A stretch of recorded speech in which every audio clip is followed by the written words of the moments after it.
Bonjour à tous et bienvenue dans le Grand JT. Tout de suite, le sommaire. Ce n'est pas qu'un problème dans les crèches, mais c'est aussi un manque de moyens des organismes chargés d'évaluer ces structures. Voilà ce que pointe le dernier rapport du Sénat concernant les crèches. On en parle avec l'un de ses rapporteurs en première partie de notre émission. La figure à 1000 facettes du marchand d'art, Daniel Cordier, est à l'honneur en ce moment au Musée de la Libération de Paris. L'occasion de revenir sur le parcours de cet homme assez complexe, ce sera en seconde partie d'émission. Dans sa chronique, Guillaume Buan vous emmène faire un tour du monde de l'implantation de l'intelligence artificielle à l'école. Mais tout de suite, place à l'actu d'éducation avec Guillaume.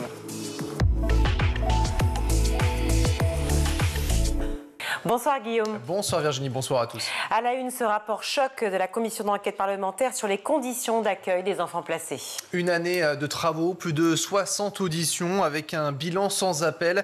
Le secteur est traversé par une crise profonde de son écosystème. Ce ne sont pas mes mots, mais ceux de la rapporteuse Isabelle Santiago. Elle est députée socialiste et elle était ce matin chez nos confrères de France Info. On dit souvent que la protection de l'enfance est à bout de souffle et en fait elle est dans le gouffre et la situation est suffisamment dramatique pour qu'on puisse tous se mobiliser, la société et je crois surtout un électrochoc pour le gouvernement. Des politiques qui sont donc pointées du doigt. L'État continue de laisser la situation se dégrader avec des enfants accueillis en sureffectif et des professionnels en perte de sens. Là aussi, ce sont les mots de cette rapporteuse. Les premières victimes sont donc les enfants, mais aussi les jeunes majeurs de l'aide sociale à l'enfance. Dans le détail, que faut-il retenir, Guillaume ? Eh bien que les défaillances commencent très tôt et ce dès le berceau, puisque les pouponnières sont là aussi pointées du doigt. Ces structures qui sont chargées de veiller sur les enfants âgés de moins de 3 ans. Ils sont surchargés et peinent à recruter aussi du personnel. On va écouter notamment le témoignage de Maryse, elle est puéricultrice. On est censé avoir 7 enfants en prise en soins et là on est plus sur 8 enfants. Donc c'est certes qu'un enfant en plus, mais ça change toute l'organisation. C'est un enfant qui a besoin de temps, qui a besoin d'individualité. Quand on va aller faire un bain, on prend du temps, ils ont le temps de jouer dans le bain. C'est vraiment un temps que à eux. On a une flexibilité aussi niveau planning et tout. Toute l'équipe sait que ça va être toujours l'enfant prioritaire et que si on nous demande de venir plus tôt, c'est qu'il y a un besoin pour un enfant et qu'on va se démener pour. C'est pas un travail facile, hein. On a les histoires des enfants dans nos têtes. On peut avoir des enfants tout petits qui ont 3 jours et qui ont déjà un gros passé pour un enfant de 3 jours.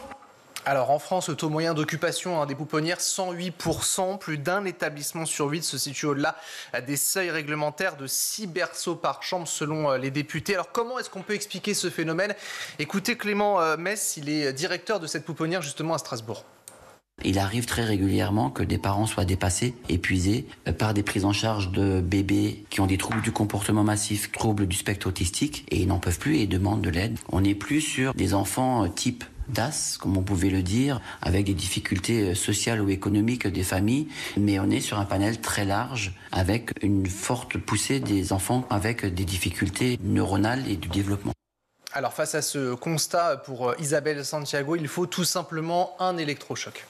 Pour les petits, en pouponnière, alors on connaît avec les neurosciences et les besoins fondamentaux des enfants, on est sur des normes qui datent de Simone Veil, d'il y a 50 ans, et qui n'ont jamais été revues. Un adulte pour 6 et un adulte pour la nuit pour 30. La protection de l'enfance vit la plus grave crise, qui est doublée à une augmentation des enfants en protection de l'enfance, et de l'autre, un manque d'attractivité des métiers. Et en 2023, avait été remis au gouvernement le livre blanc du travail social, qui signalait déjà l'urgence absolue. Il manque 30 000 postes. On a besoin qu'on change totalement de paradigme et que l'urgence, elle est bien évidemment à réagir. Et là, actuellement, ce que je vois, c'est que le gouvernement n'a pas réagi en mai dernier quand j'ai fait l'alerte nationale sur les tout-petits. Il n'a pas réagi en 2023 quand on lui a remis le plan du livre blanc du travail social.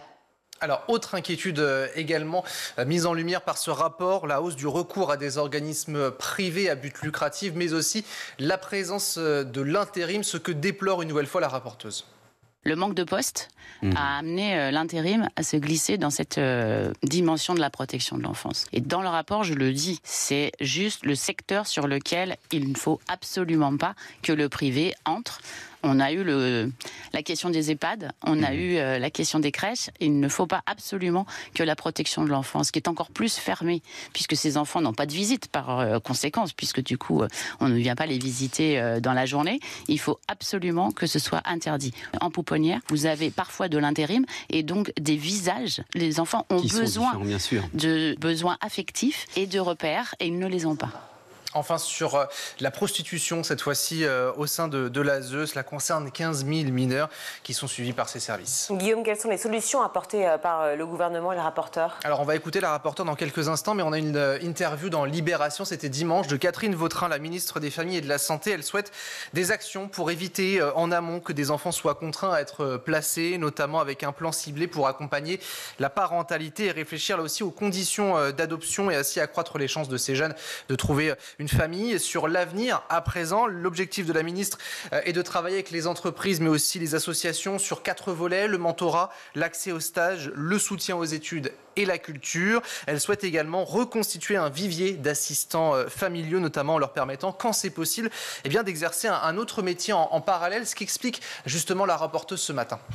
Quand on repense le modèle, il faut repenser tout d'abord un projet pour l'enfant. Ces enfants, il leur faut un avenir. Donc ça pose aussi la question des personnels qui vont s'en occuper. Mais évidemment qu'il faut qu'on puisse travailler si on est avec un enfant qui est scolarisé. On n'irait pas travailler la journée et le soir. Le fait d'ouvrir un champ des possibles pour des professionnels de travailler, ce n'est pas un problème à partir du moment où on répond à différents axes. Il faut juste rappeler que la protection de l'enfance, c'est du tout petit de quelques jours jusqu'à l'autonomie qui pour moi va jusqu'à 25 ans. On balaie un large spectre de l'enfance et du jeune adulte. Revenons sur l'interview justement de Catherine Vautrin, la ministre.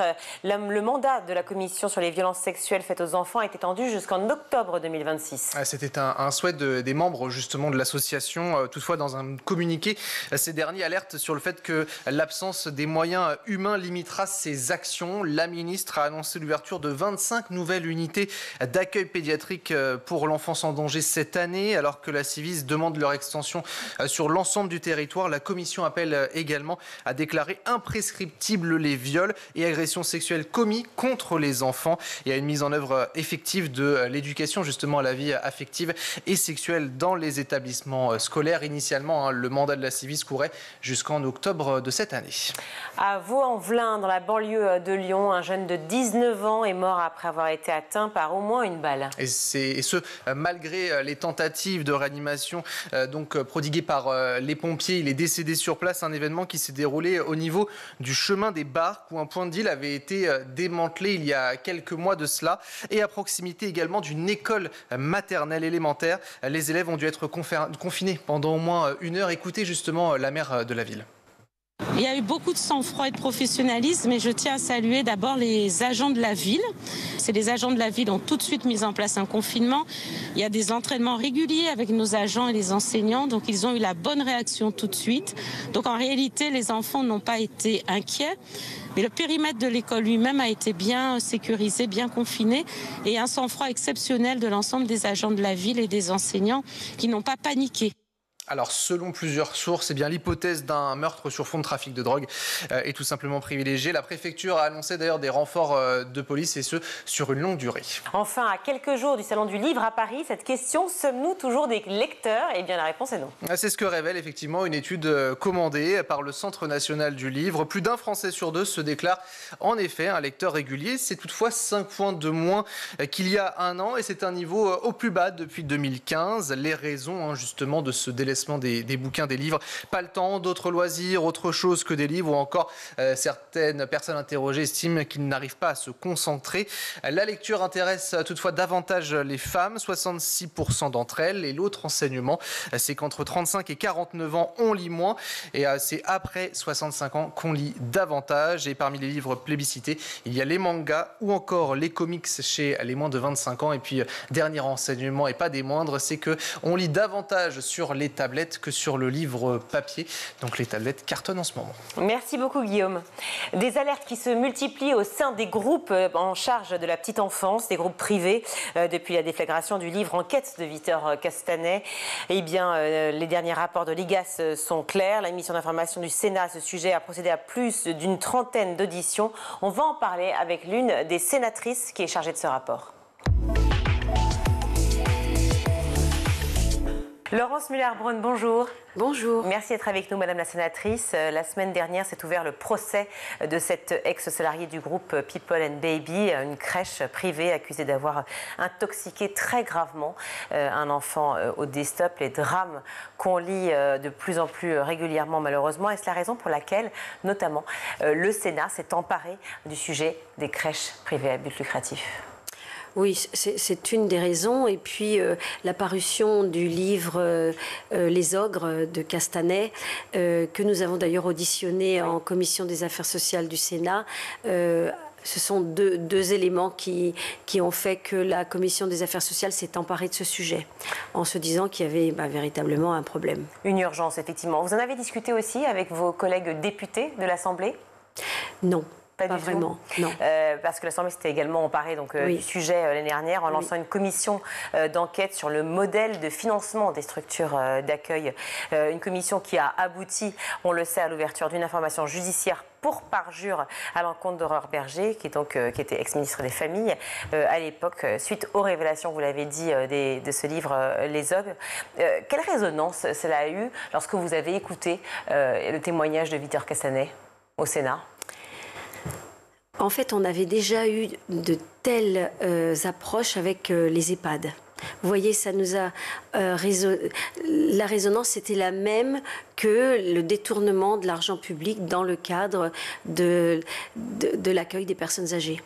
Et il y avait eu déjà, donc il avait fait paraître un livre, et avec sa surprise. Alors quand on n'est pas du tout, quand on est très éloigné du sujet, eh bien on est très surpris. Mais vous savez que quand on gère la difficulté des familles à trouver des places de berceau pour leurs enfants, à naître ou petits-enfants, en tant qu'élu local, on n'est pas tout à fait surpris, parce que lorsqu'il y a une demande importante et que l'offre ne répond pas, automatiquement, il va y avoir des déviances aussi bien dans le privé que le public. La réaction de beaucoup de Français, et pardon si elle vous offense, mais je veux vous faire réagir à cela, est de dire tout d'un coup l'État, donc sous-entendu le Sénat, l'Assemblée nationale, s'intéresse au sujet parce qu'il y a des problèmes de financement de fonds publics et non pas pour des problèmes finalement humains, c'est-à-dire de salariés qui ne sont pas assez contrôlés, des personnes qui n'ont pas les qualifications requises et donc des drames comme on a connu avec cette femme qui a été dont le procès s'est ouvert la semaine dernière. Je comprends, et c'est bien dommage, et je comprends la réaction des Français. Après, il y a des lois. Tant que la loi est respectée, si vous voulez, il y a des systèmes de contournement de la loi qui peuvent au fur et à mesure s'organiser, mais en restant dans des limites et des frontières qui ne vont pas amener à une fermeture. Aujourd'hui, vous aviez dans l'encadrement, par exemple, et la formation du personnel qui est recruté dans ces établissements d'accueil des petits-enfants, eh bien, vous aviez un pourcentage de personnel qualifié et un pourcentage de personnel diplômé. Quelle est la différence, pardon, entre qualifié et diplômé ? La différence, qualifié, c'est le CAP petite enfance. Diplômé, ce sont les diplômes d'éducateurs, les diplômes supérieurs. D'accord. Voilà. Et pour travailler dans une crèche, qu'elle soit publique ou privée, on doit avoir l'un ou l'autre des deux. Voilà, vous avez 60% de qualifiés, 40% de diplômés, mais en fait, il y a des grands groupes d'établissements qui ont organisé, si vous voulez, plusieurs établissements, et un directeur ou une directrice de crèche pouvait être directeur de plus de 5 établissements, en étant lui-même ou elle-même pas diplômé, ni même formé. Et donc intervenait pour de l'administratif ou du management sans être le dirigeant directement au contact du quotidien du personnel. Oui, je vous en prie. Excusez-moi. Donc, il y a 3 moyens de contrôle qui sont la CAF, les allocations familiales, la caisse d'allocations familiales, qui sont la PMI, donc la protection maternelle et infantile, et l'État. Et donc, la qualité de l'accueil de l'enfant relève normalement des PMI. Or, les PMI dépendent des départements et se sont vus depuis plusieurs années où la création de structures s'est emballée par la demande et par la présence des micro-crèches. C'est-à-dire on pouvait ouvrir des établissements de moins de 12 berceaux sans trop de difficultés. Et donc les PMI, les services de protection maternelle et infantile, se sont vus complètement débordés par le suivi des créations, des extensions, le conseil aux élus locaux, c'est une demande dès que des parents, des jeunes parents ou des gens veulent s'installer dans une commune, même rurale. Mais aujourd'hui, ce qui intéresse les parents, ce sont les structures de garde. Donc les élus locaux se sont vus confrontés à ces demandes et ont accueilli en général les projets d'ouverture plutôt favorablement. Et là, eh bien, il y a des organismes, des sociétés qui se sont construits autour d'une multitude d'offres. Et les PMI ont été entraînés dans le suivi de ces créations. Donc le contrôle, il est devenu aléatoire, sous alerte. J'aimerais qu'on fasse juste un petit point précis sur ce qu'on contrôle, ce que l'on contrôle précisément. C'est-à-dire, vous parlez effectivement de la CAF, des PMI, des services de l'État. D'ailleurs, je crois que c'est la CAF qui, me semble, fait le plus de contrôles au niveau des crèches. Alors, qui sont des contrôles exclusivement financiers. Alors voilà, justement. Voilà. Donc la CAF fait des contrôles financiers puisque ce sont des établissements qui reçoivent des subventions de la Caisse d'allocation familiale et qui en fait doivent rendre des comptes, et il y a un regard de la CAF sur le bon fonctionnement et sur le budget. Mais le bon fonctionnement, pardon, Madame la sénatrice, ça veut dire aussi les normes de sécurité ? Non, pas du tout. Pour la CAF, pas du tout. C'est qu'administratif et financier.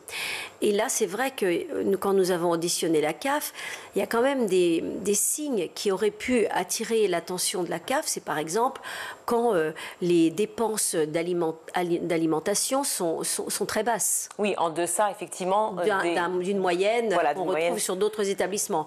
Ou du nombre de couches, ou du nombre... Voilà, pourquoi la quantité d'achats aurait pu attirer, et c'est ce qui a été évoqué. Et maintenant, donc voilà, il y a un rapport qui devrait être fait par les services de la Caisse d'allocation familiale sur ce genre d'achat pour trouver une moyenne.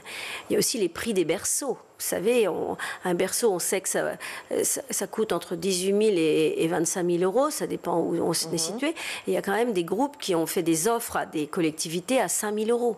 Oui, donc forcément, on se pose la question de savoir où va l'argent. Donc là, on devrait se poser. Ensuite, la PMI, protection maternelle et infantile, elle est en charge normalement du contrôle de la qualité de l'accueil de l'enfant et des normes de sécurité. Qualité de l'accueil, ça veut dire hygiène, ça veut dire justement qualité professionnelle des encadrants, ça veut dire quoi? Alors la qualité de l'accueil serait plutôt la qualité pédagogique, le projet pédagogique, le temps passé avec les enfants, la qualification du personnel, les ateliers, en fait, tout ce genre de choses. Mais aussi tout le contrôle des mesures, c'est-à-dire bâtimentaires. La PMI va vérifier la largeur des barreaux d'un lit, par exemple, si un espace de stockage est bien dégagé. Vous voyez, des éléments, et on a mis le doigt sur ces éléments-là, c'est-à-dire que des médecins, puisque ce sont des médecins, du personnel médical en général dans les PMI, vont contrôler des normes complètement bâtimentaires, et c'est bien dommage. D'accord. En fait, ce que vous dénoncez justement ici, c'est le fait qu'on s'occupe que effectivement de contrôler des normes. Parce qu'ils n'ont pas le temps. Voilà, bâtimentaires, sécuritaires, et encore sécuritaire, c'est pas sur toute la sécurité. Non. Donc sur l'hygiène pure, peut-être. Sur l'hygiène en partie, mais autrement, là, ce sont les services de l'État. Sur les services de l'État. D'accord. Troisième. Mais alors, quand on a 3 services comme ça qui contrôlent effectivement, qui sont censés contrôler totalement sur tous les plans les crèches, est-ce qu'il n'y a pas justement, on se refile pas un peu la patate chaude? Voilà, c'est en fait notre travail, notre rapport. On a eu une trentaine d'auditions et bien, il met le doigt sur cette problématique-là, c'est que chacun est dans un silo et il n'y a pas de communication entre les différents acteurs de contrôle, et il n'y a pas non plus de référentiel national.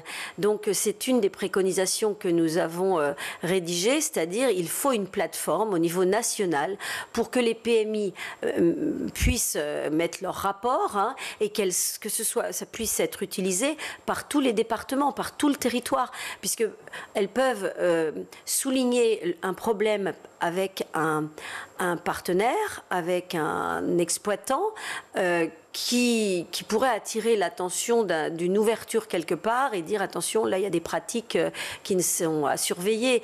C'est un service qui serait utile sur une plateforme d'échange de bons procédés. J'entends la transversalité et les recommandations que vous faites et on va y venir juste après si vous le voulez bien. J'aimerais qu'on finisse par comprendre réellement ce dont on parle aujourd'hui.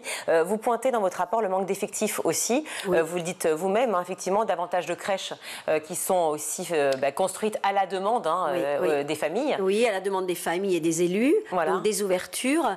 Et en fait, aujourd'hui, les PMI ne peuvent pas pratiquer le contrôle constant, régulier, qui devrait avoir lieu. Elles ne font que réagir aux alertes. Je donne l'exemple du Bas-Rhin, puisque je suis sénatrice du Bas-Rhin. Il y a environ une centaine d'alertes annuelles, dont quand même 90% d'alertes sur les micro-crèches. Les micro-crèches qui ne sont pas obligées de recruter du personnel complètement formé. Mais attendez, une centaine d'alertes, ça veut dire, c'est absolument colossal. Sur une centaine d'alertes, il peut y avoir évidemment 100 voire 1000 drames. Non, parce que, non, je ne devrais pas vous dire ça, mais les alertes sont diverses et variées. Vous pouvez avoir un courrier de parents qui va être considéré comme une alerte, qui va dire voilà, alors il peut y avoir des éléments, mais la majorité des alertes, on peut les corriger. Mais donc la PMI va réagir, se rendre sur place et bien sûr intervenir, contrôler et questionner. Mais ça peut être des alertes anodines, heureusement. Mais vous dites vous-même alerter, contrôler, mais pratiquement que le bâti. Donc ça veut dire que... Quand je vous dis des alertes, ça ne va pas être sur le bâti. Sur l'alerte, ça va être sur la question. Mais... Sauf que vous dites que les contrôles se font exclusivement, pratiquement, que sur le bâti, en l'occurrence. Ça fait partie de leur travail. Voilà. Donc le contrôle, je dirais régulier, celui qui on devrait avoir un turnover et se rendre sur les lieux tous les 2-3 ans, eh bien c'est là que vous avez beaucoup de temps qui est passé sur le bâti. Pardon, Madame la sénatrice, mais c'est on a peu de temps. Quand on va procéder à un contrôle dans une crèche, est-ce qu'on prévient avant ? Oui. Est-ce que vraiment ça, il faut le maintenir ou pas ? Est-ce que c'est une décision ? Parce que on s'en doute bien, hein, forcément, quand on prévient, on se doute qu'on va faire en sorte que les choses se passent, c'est exactement comme dans les établissements scolaires.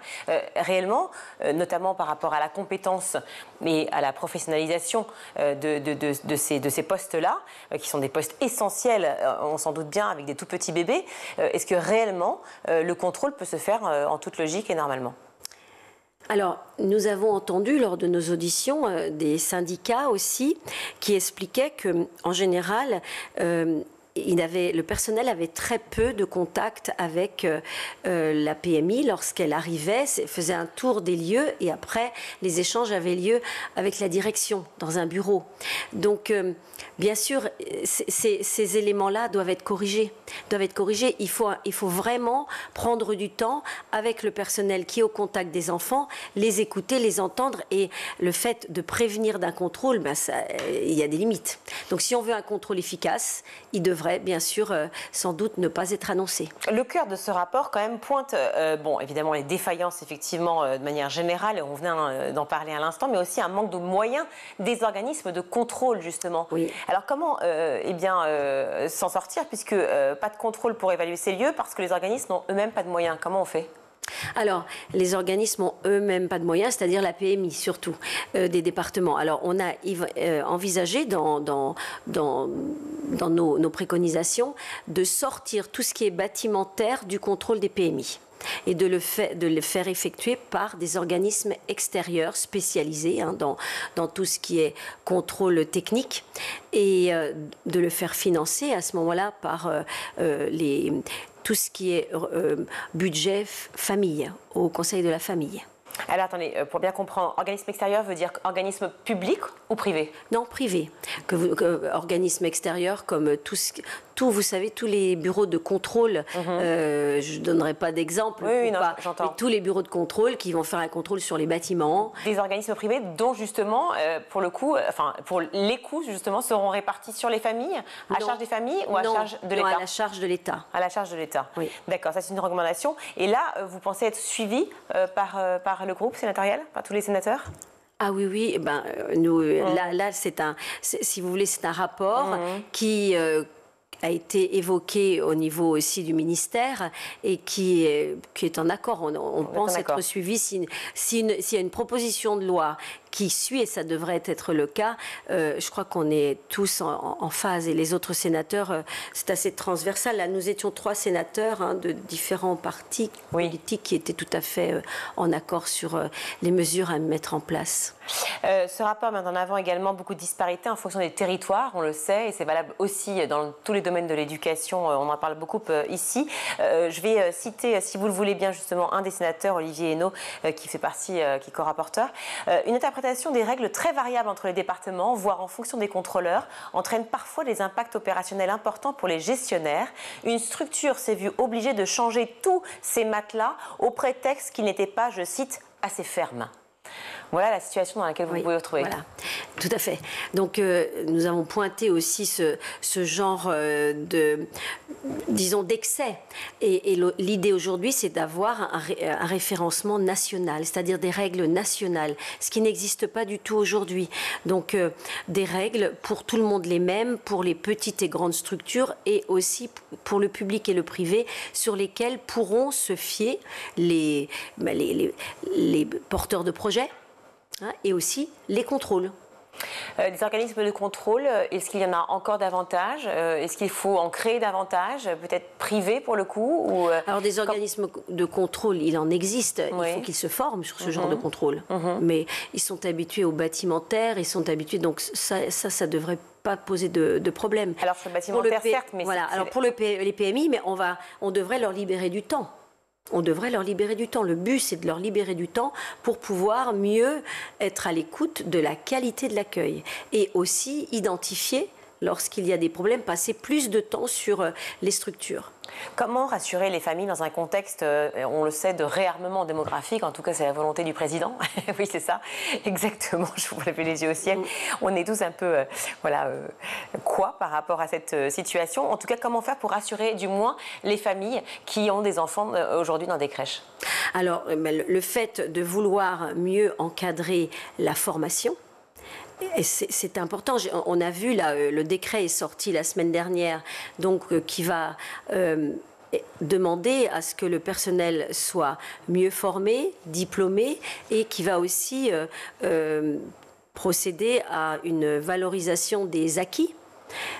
C'est pour rassurer les familles. C'est-à-dire, si vous avez une puéricultrice, si vous avez quelqu'un de diplômé, bien vous allez les parents seront rassurés de savoir qu'il y a des contrôles, de savoir que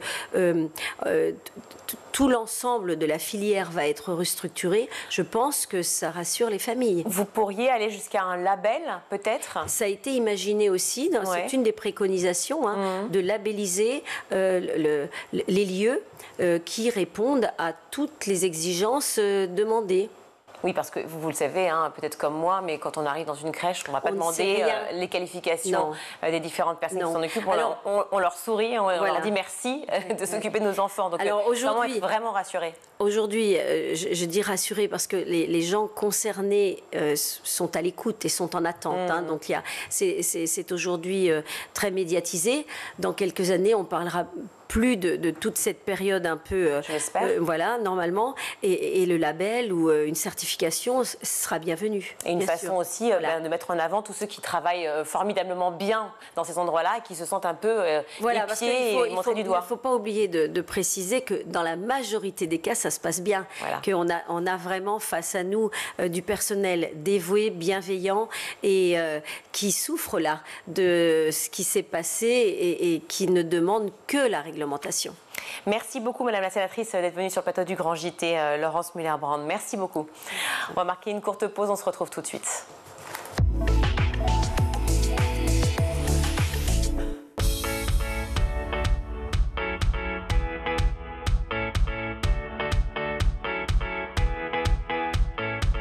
Chaque matin dès 6h30, retrouvez Emmanuel Davidenkoff et son équipe dans La Quotidienne. En compagnie d'un invité fil rouge, Il vous donne des clés de compréhension et des conseils pratiques en matière d'éducation et de parentalité.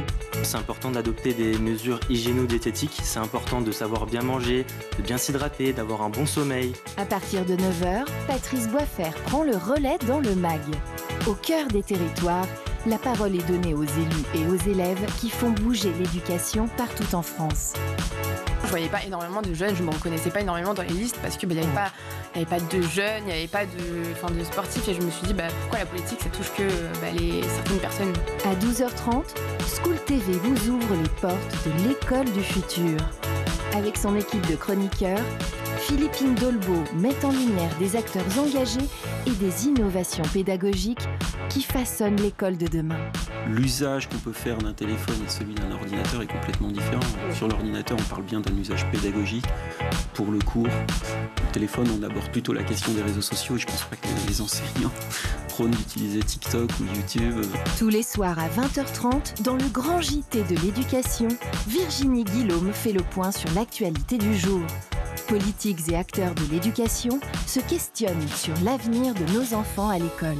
Le double objectif de tout ce que nous avons fait, qui est la boussole de toute l'action, c'était deux objectifs que j'affichais toujours, c'est-à-dire un, hausser le niveau général des enfants de France, deuxièmement, baisser les inégalités, donc rapprocher les plus défavorisés du reste du groupe et que tout cela monte, ce que j'appelle parfois niveler par le haut.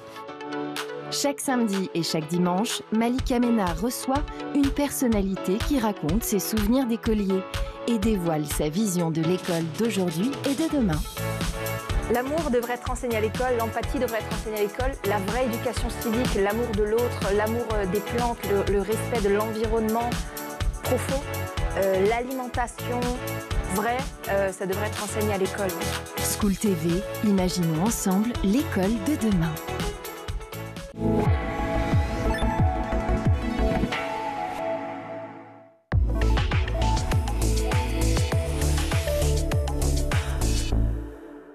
De retour dans le Grand JT, je suis ravie d'accueillir Sylvie Zedman. Bonjour. Bonjour. Merci beaucoup d'être avec nous. Vous êtes directrice du Musée de la Libération de Paris et commissaire d'une exposition sur Daniel Cordier. On va en parler évidemment. Vous êtes également directrice du Musée Général Leclerc et Musée Jean Moulin.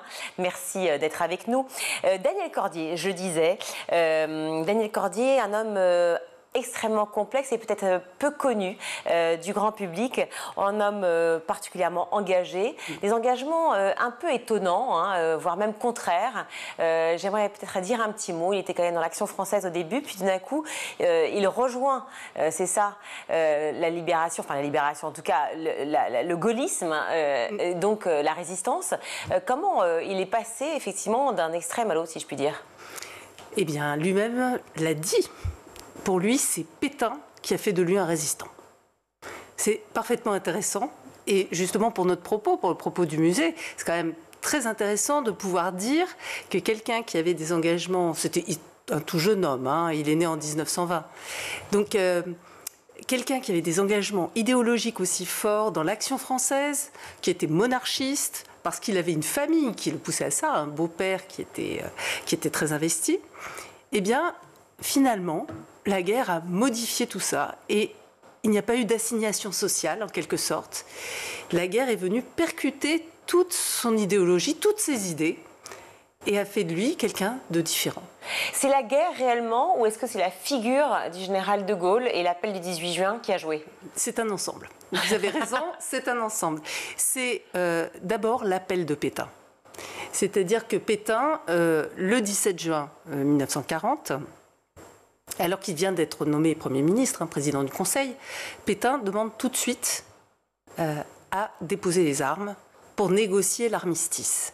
Et pour Daniel Cordier, qui est patriote, ultranationaliste, c'est juste une trahison. Et quand on est trahi, comment on réagit? Eh bien, pour Daniel Cordier, c'était en se battant, en continuant le combat, où que ce soit. Voilà, il part. Et donc il part, aidé par sa famille d'ailleurs. Il part parce que Pétain a trahi, persuadé qu'il va retrouver l'Action française à Londres. Et non.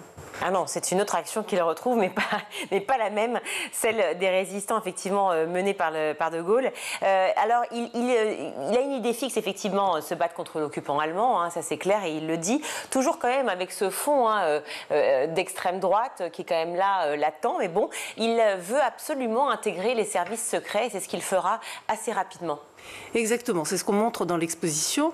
On a la chance d'avoir des cahiers de formation d'espions, finalement, des services de renseignement du BCRA.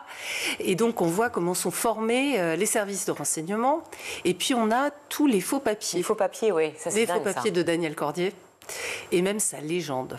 Autrement dit, toute la fausse vie que lui a préparée le service de renseignement, avec des faux indicateurs, de vraies personnes qui vont témoigner de sa fausse vie. Donc c'est vraiment très intéressant. Et voilà, muni de tout ça, il peut passer à l'action. Il passe à l'action, effectivement, donc il deviendra après le secrétaire de Jean Moulin en pleine Seconde Guerre mondiale. Il me semble que c'est en 1942, mais j'ai peur de dire des bêtises. Non, tout à fait. Voilà. Comment s'est construite la confiance entre ces deux figures, si je puis dire? Alors j'allais dire de la résistance, j'ai un peu de mal à dire ça quand on vient de l'Action française, mais enfin il devient quand même finalement un résistant. Non, lui ne va jamais se revendiquer résistant. Ouais. Il va se revendiquer français libre, parce que c'est ce qu'il est. Il est de ceux qui ont suivi parmi les premiers, les tout premiers, le général de Gaulle. Donc pour lui, il est français libre. Et d'ailleurs, Jean Moulin aussi. Jean Moulin est l'envoyé du général de Gaulle en France, dans cette zone qui n'est pas encore occupée, de façon à avoir la résistance, à prendre attache avec les mouvements de résistance qui sont des mouvements intérieurs. Et donc, comment ça va se passer? Eh bien, normalement, Daniel Cordier devait être un opérateur radio pour Georges Bidault, et finalement, Jean Moulin va décider de le garder à son service en tant que secrétaire, et il va s'occuper de tout le secrétariat de Jean Moulin. Alors, c'est un moment remarquable. D'ailleurs, on le voit en 4e de couve de ce livre que vous pourrez récupérer aussi, enfin récupérer et acheter, au musée qui est consacré à Daniel Cordier, l'expion amateur d'art. Quelle est l'édition? C'est l'édition du musée, de toute façon, du musée de la ville de Paris. Ce qui est assez étonnant, c'est que lors d'un déjeuner ensemble, il dira, quand nous serons dans la rue, donc il dira à Jean Moulin, quand nous serons dans la rue, au restaurant ou dans n'importe quel endroit où nous risquons d'être entendus, eh bien, je me mettrai à vous parler d'art pour ne pas que nous soyons suspectés. Il était, c'est vrai, marchand d'art au départ, Daniel Cordier, où il devient par nécessité. Alors, il ne connaissait absolument rien à l'art. Mais Jean Moulin, lui, non seulement c'est un vrai amateur d'art, mais en plus, il dessinait lui-même. Il avait une pratique artistique, Jean Moulin. Mais en plus, il avait une galerie. Il était galeriste, Jean Moulin. Il avait une galerie à Nice qui lui servait de couverture.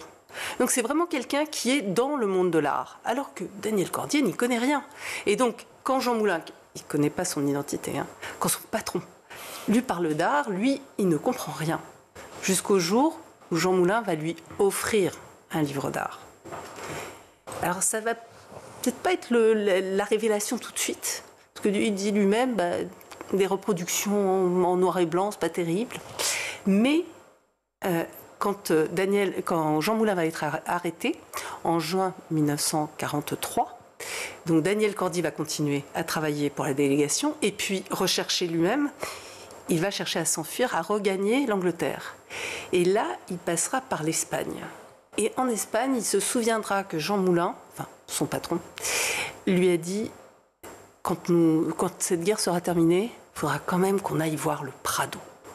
Arrivé à Madrid, Daniel Cordier entre au Prado par fidélité à Jean Moulin finalement. Et là, il est ébloui. Et c'est ça.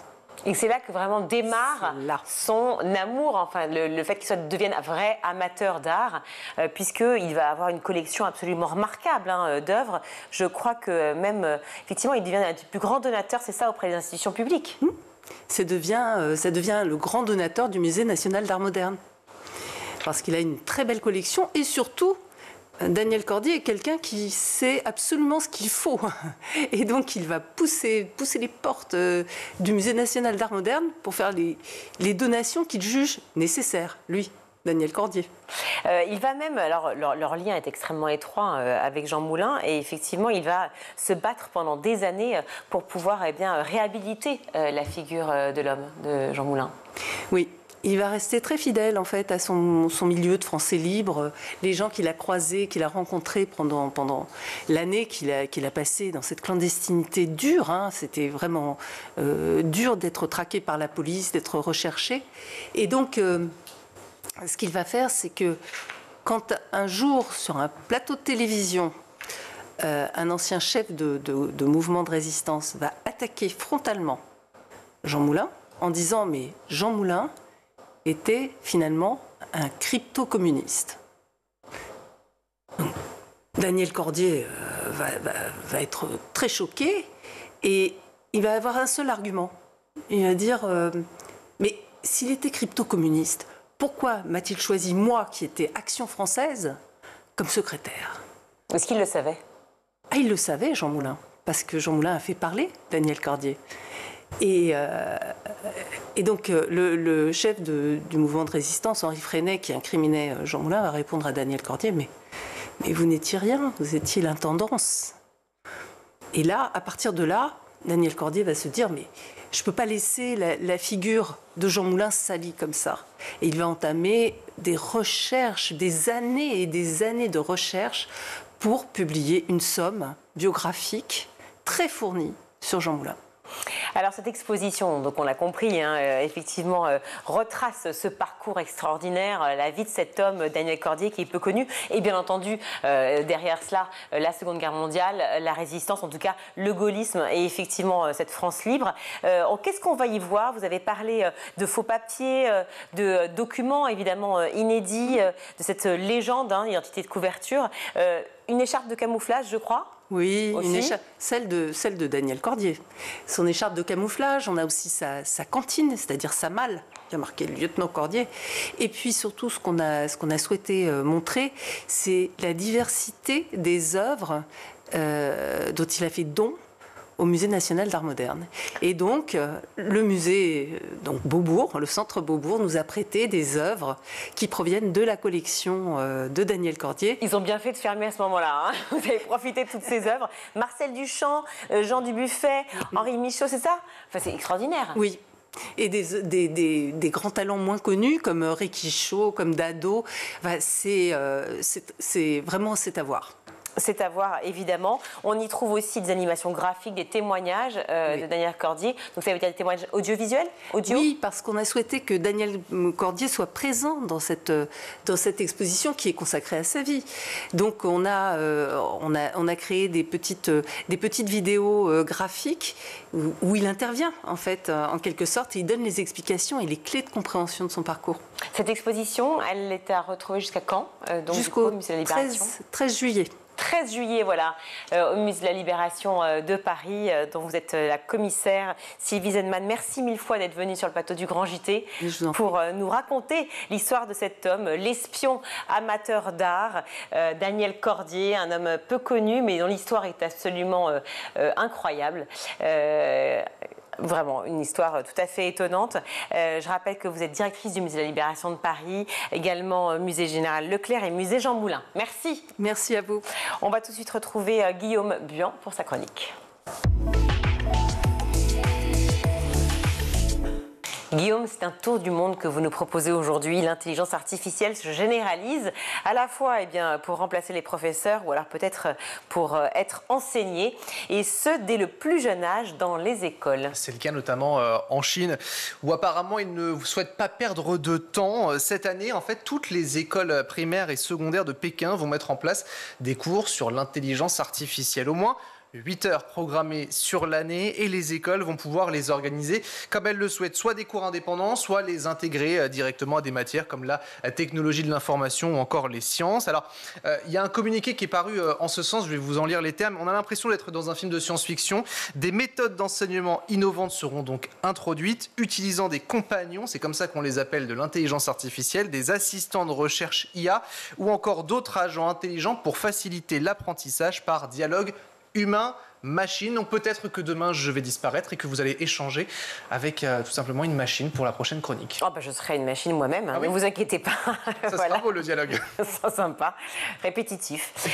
Pékin ne s'arrête pas là donc, il prévoit d'explorer davantage d'opportunités entre les universités et les écoles dites secondaires. Autant aller plus loin effectivement et cultiver les talents en IA. Alors on verra ce que cela va donner dans le futur. Pour ce faire, les étudiants peuvent tout simplement utiliser DeepSeek, c'est l'équivalent de ChatGPT mais en Chine, et ça a été salué par les autorités. C'est un carton pour cette plateforme qui a impressionné les experts de l'industrie par sa capacité à rivaliser, voire même à concurrencer et surpasser ses concurrents occidentaux comme ChatGPT, et plus de ça, ça coûte moins cher. En tout cas, aux États-Unis et au Royaume-Uni, ce sont les professeurs qui disparaissent. On va encore plus loin, effectivement. En septembre prochain, c'est une école de Phoenix, dans l'Arizona, qui va expérimenter tout cela, la Unbound Academy, qui a donc pour projet d'éduquer ses élèves, mais uniquement grâce à l'intelligence artificielle. Alors, soi-disant, pour permettre de gagner en efficacité. Là aussi, on tirera le bilan un peu plus tard. Approuvé par le Conseil d'État de l'Arizona, 250 élèves seront concernés, de la CM1 jusqu'à la 4e. Le fonctionnement sera ainsi: le matin, 2 heures en fait où ils vont étudier les matières de base, la littérature, les sciences, les mathématiques, grâce à une intelligence artificielle qui a été développée par 2 sociétés qui travaillent déjà dans l'éducation en ligne. Un logiciel qui va s'adapter en fonction du rythme et du niveau des élèves, qui va analyser les réponses, le temps aussi qu'a pris les élèves pour répondre. Et puis l'après-midi, ce sera des sujets un peu plus concrets, parler en public ou encore découvrir les bases de l'entrepreneuriat. On va aller un peu plus près de nous, cette fois-ci à Londres. C'est un collège privé qui tente l'expérience. Si certains qui nous regardent passent le brevet, sachez qu'à Londres, cette école va pouvoir là aussi passer le brevet, mais révisé grâce à l'intelligence artificielle. C'est la première classe de ce genre au Royaume-Uni. Cela va fonctionner ainsi. En fait, la plateforme, elle va contrôler comment les élèves vont apprendre les cours et fournir aux collègues et au collège des informations sur leurs habitudes d'apprentissage. 7 collégiens, c'est peu, font partie de ce programme. Ils sont toutefois accompagnés par des coachs pédagogiques, c'est comme ça qu'on les appelle. L'idée, c'est de les guider, en fait, ces étudiants dans l'utilisation de ces systèmes donc d'intelligence artificielle. On rappelle que le Premier ministre britannique Keir Starmer s'est engagé à faire du Royaume-Uni le leader mondial de l'intelligence artificielle. C'est une nouvelle guerre qui arrive dans le monde. Il a annoncé plusieurs plans d'action, notamment, et le gouvernement assure que l'intelligence artificielle pourrait aider les enseignants dans l'organisation de leur temps de travail et surtout pour la correction de certaines épreuves. Et alors en France, comment ça se passe? On en est où, nous? On en est aux bases, on va dire ça comme ça. C'est Elisabeth Borne qui en avait parlé dans le cadre du sommet pour l'action sur l'IA. C'était en février dernier, un sommet qui s'est tenu à Paris. Elle avait dévoilé sa feuille de route, sa philosophie sur ce sujet. D'ailleurs, dans les prochaines semaines, c'était annoncé pour le printemps, il y a une charte, il y a un dossier, il y a un document qui va préciser l'utilisation de l'IA qui sera publié dans quelques semaines. Une consultation est d'ailleurs en cours avec les professeurs, les élèves et les syndicats pour un usage qui est dit éthique de l'IA. Mais en tout cas, pour la ministre, c'est un sujet qui est devenu indispensable. On va l'écouter. La ministre, c'était le 7 février dernier, donc c'était sur RTL. Une révolution qui n'est pas à venir, mais qui est maintenant. Et donc, il faut qu'on puisse former des élèves, former des professeurs également. On va mettre en place, dès la rentrée prochaine, pour les élèves du secondaire, de façon facultative mais obligatoire en 4e et en seconde, une première formation à l'intelligence artificielle. Alors c'est d'abord une évaluation de son niveau, de sa compréhension de l'intelligence artificielle, et puis ensuite c'est une formation au prompting. Vous savez comment on questionne une intelligence artificielle? C'est aussi expliquer aux élèves les différents types d'intelligence artificielle, expliquer les enjeux, à la fois tout l'intérêt de l'intelligence artificielle, mais aussi ses risques, ses biais, le problème de la gestion des données. Donc c'est l'ensemble de ces éléments, ce sont des petits modules d'auto-formation pour les jeunes. Alors, concernant ces modules, ils vont durer entre une demi-heure à 1h30 en fonction des niveaux des élèves. Et puis pour ce qui est des professeurs, là aussi, ils auront la possibilité de recourir à l'IA. Elisabeth Borne, une nouvelle fois, en conférence de presse. Nous lançons une initiative stratégique pour développer une IA souveraine dédiée aux professeurs. Un appel à projet doté de 20 millions d'euros de France 2030 dans le cadre d'un nouveau partenariat d'innovation pour l'intelligence artificielle sera lancé à l'été 2025. Son objectif, concevoir une IA ouverte, transparente et pérenne qui puisse aider nos professeurs à préparer leurs cours, corriger les devoirs et enrichir leurs pratiques pédagogiques. Cet outil devra être pleinement opérationnel au cours de l'année scolaire 2026-2027. Alors, Elisabeth Borne précise toutefois que les profs seront donc responsables de leur contenu. Comme vous pouvez le voir, en France, on commence à y aller. Dans d'autres pays, on est quand même beaucoup plus loin. Bonne ou mauvaise idée, c'est vous qui vous faites votre avis. Merci beaucoup, Guillaume. Tout de suite, on va retrouver le meilleur de School TV avec le ZAP. Quand notre fils est mort, on l'a incinéré. On a enterré ses cendres dans un cimetière à Douarnenez, mais Martine et moi, nous en avons mis un peu de côté, quoi. Comme ça, il y en a certainement dans un tiroir de Martine, je ne sais pas où. Et puis moi, j'en ai aussi dans mon dos, dans la bibliothèque. Dans ma bibliothèque, je me suis aperçu que c'était comme un petit hôtel. Pourtant, je suis athée comme un lapin. Oui, bien sûr, on a compris. Vous ne croyez à rien. Mais quand même, oui, bon, voilà. Et avec un ours en peluche, avec des trucs. Et un petit bout de sang. Et puis, nous avions appris, non, un peu par hasard, mais enfin, non, pas par hasard. Par une amie à lui. Notre fils avait dit avant de mourir à sa copine, une de ses copines, qu'il voulait être enterré en Islande. Je ne sais pas pourquoi, il avait cette idée, il avait 20 ans. Et donc, après sa mort, on a amené ses cendres en Islande.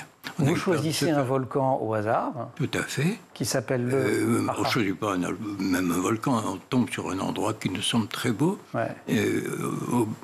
C'est au bas d'un glacier qui s'appelle le Gyeongkul. Et puis... Je vous laisse le faire tout seul. Et lequel glacier tombe d'un volcan qui s'appelle l'Eyjafjallajökull. Moi, je sais le dire.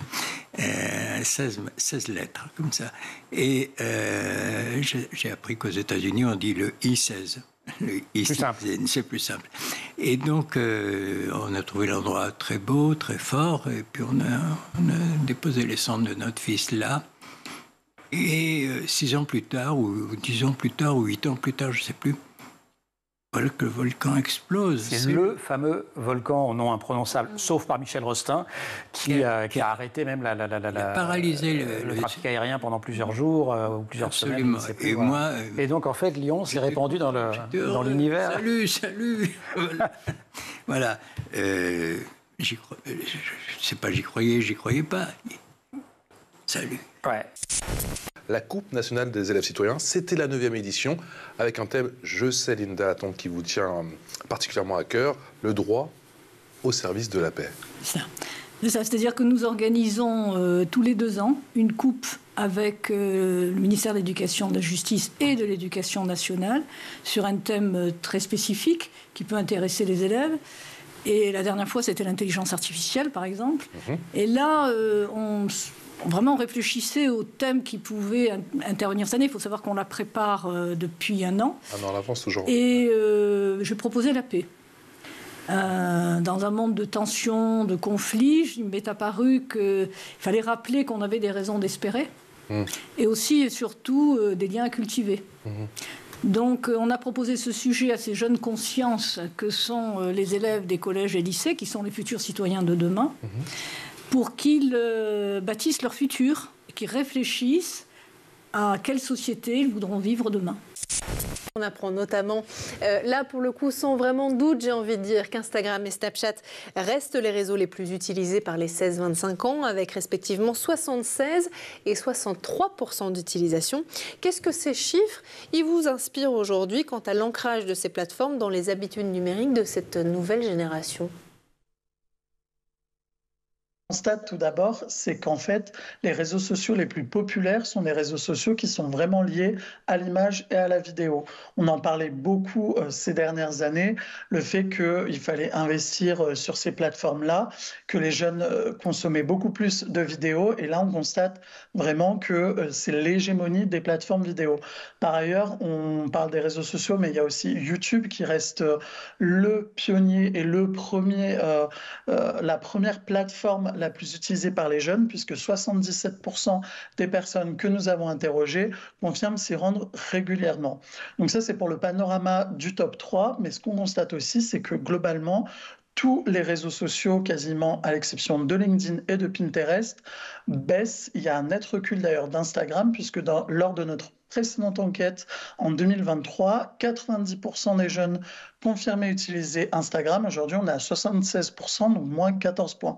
Mais ce n'est pas la seule appli qui recule. Il y a aussi Snapchat, TikTok et bien évidemment, ceux qui sont le plus à la peine, c'est Twitter X et Biril.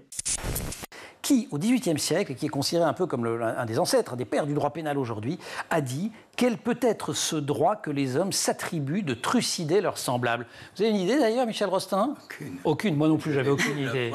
Ma italiano è Cesare Beccaria, Exactement, c'est ça. César Beccaria. Nous voilà à près de Milan avec Cesare Beccaria, qui est un des premiers défenseurs de la lutte contre la peine de mort. Voilà, il répondait à sa propre question. C'est ça. On a posé en disant « Ce droit n'était certainement pas celui dont découle la souveraineté et les lois. » Milanais, on est au XVIIIe siècle. Il est l'auteur d'un pamphlet intitulé « Des délits et des peines » qu'il écrit parce qu'il est super en colère. Il est super en colère pour une raison charmante. Oui, alors je vous raconte rapidement, c'est le fils d'un marquis. Il a fait son droit, il le termine à l'âge de 20 ans et puis il va tomber amoureux d'une jeune fille de 16 ans mais qui malheureusement est sans fortune. Donc le père s'oppose à leur union. Et le jeune Césarée va désobéir au père, il se marie quand même et le jeune couple est alors banni du palais des Beccaria. Et c'est alors que la petite histoire va rencontrer la grande histoire, puisqu'il va rejoindre un groupe de jeunes gens également rebelles et fils de hauts magistrats de la ville. Et ensemble, ils vont construire une nouvelle politique pénale avec un code pénal qui sera la seule source de droit, la seule source juridique que les juges devront appliquer. Et il va opposer, comme vous l'avez dit, à l'absolu arbitraire souverain, et bien la douceur, des peines. Ça veut dire quoi, la douceur des peines? Oui, ça veut dire que les peines doivent être proportionnelles à l'infraction commise. Donc c'est complètement révolutionnaire. On est en plein ancien régime, la révolution n'a pas encore eu lieu en France, et ça va largement inspirer notre Déclaration universelle des droits de l'homme. TikTok consolide aussi sa position, vous en avez parlé, vous l'avez dit, en trio de tête avec 60% d'utilisateurs. Et ce qu'on apprend aussi, c'est que cette application, elle est particulièrement populaire chez les filles. Comment ça s'explique, ça ? Exactement. Alors, c'est vrai que chez les filles, c'est même l'application qui arrive en deuxième position, 77% d'utilisatrices. Alors, c'est vrai qu'on n'a pas forcément étudié spécifiquement pourquoi les filles s'intéressent particulièrement à cette application. Ce qu'on peut vous dire, c'est que les utilisateurs des réseaux sociaux, ils vont surtout pour discuter avec des amis, mais aussi pour se détendre et se divertir et suivre l'actualité. C'est les trois raisons principales pour lesquelles les jeunes vont sur les réseaux sociaux. Et c'est vrai que TikTok, avec son format de vidéo courte, répond très bien à la fois aux besoins de se divertir. Il y a des tonnes de créateurs sur des sujets tout aussi différents. Ça peut aller de la couture au do-it-yourself, à la cuisine, aux astuces pour bien gérer son budget. Donc il y a vraiment des tonnes de sujets. Donc forcément, ça parle un petit peu à tout le monde. Et puis, bien évidemment, beaucoup de médias traditionnels ou de créateurs, je pense notamment à Hugo Décrypte, ont investi ces réseaux sociaux pour fournir des éléments d'actualité. Et d'ailleurs, de nombreux jeunes n'hésitent plus à se détourner des médias traditionnels et aussi des plateformes traditionnelles comme la télévision pour aller sur les réseaux sociaux, pour consulter et se renseigner sur l'actualité du moment. En l'espace de quelques interventions, on peut donner quelques notions ou oui. Pas dire qu'ils vont maîtriser effectivement le débat argumenté, mais ou alors on peut sentir que certains ont une appétence ou un certain talent pour ça. Tout à fait. Alors, mais vraiment, c'est tout à fait vrai ce que vous dites. Et d'ailleurs, ce sont des remarques qui sont faites par les professeurs, de nous dire parfois, tiens, tel élève se révèle lors d'une intervention. Ou celui-là, je n'avais jamais entendu. Tel qui était soit un perturbateur, soit qui était au contraire près du radiateur, soit qui était en somnolence, se révèle. exactement se révèlent à l'occasion parce qu'on sort du cadre, tout en restant dans un cadre bien défini. On sort du cadre de l'école. Il n'y a pas d'enjeu, comme je vous l'ai dit. Il n'y a pas de notation, il n'y a pas d'évaluation. Et en effet, le fait, comme le disait Linda, moi, ça m'arrive de séparer la classe. Je leur dis, vous êtes pour telle partie et je veux des arguments. Je ne veux pas que vous me disiez, c'est ça.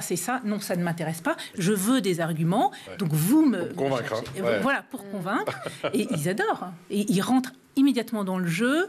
Alors, il y a des classes qui sont plus ou moins réactives, mais très honnêtement, c'est aussi un moteur pour nous parce qu'il y a cette fraîcheur, il y a cette spontanéité qui nous motive, moi, depuis 20 ans. C'est la fin de notre émission. Merci à vous tous de nous avoir suivis. Merci beaucoup, Guillaume, d'avoir été avec nous. On vous retrouve lundi. Tout à fait, lundi prochain. C'est noté. Merci à toute l'équipe en régie. À la réalisation aujourd'hui, c'est Romain Luc, le son, Michael Fristo, le maquillage, Laure Audemont, Emma Ferré et Laura Gira à la rédaction. Bonne soirée à tous et à demain. Ciao.